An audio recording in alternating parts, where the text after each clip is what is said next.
Electronic commerce operator has been brought into the net in the GST Act. This was brought into the net in the earlier act, which was drafted in June 2016, and the provisions for the same were given in section 43B and 43C.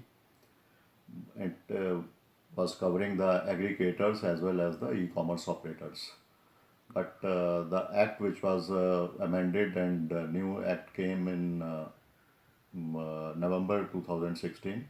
In that act, the aggregator word has been removed, and certain changes have been made in the e-commerce operators case.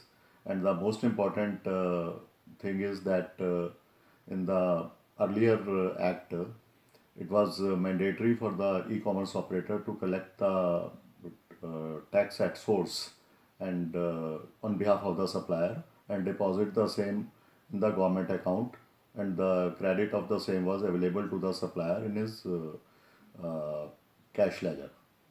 And that was creating an anomaly in a way that the more credit was available to the supplier. That anomaly seems to have been removed now, because in the present November 2016 Act, it has been mentioned that the e-commerce operator will collect 1% of the net value as a tax and deposit the same in the government account, the credit of which would be available to the supplier in his cash ledger. Now, 1% is no doubt a small amount, and there would not be accumulation of credit in the accounts of the supplier.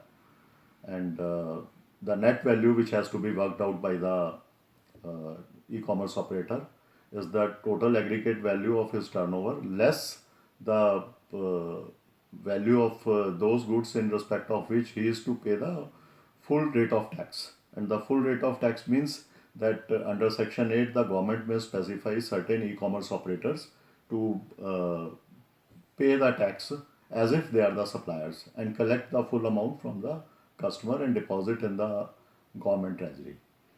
So this is the basic difference which has now been brought in 2016 November Act.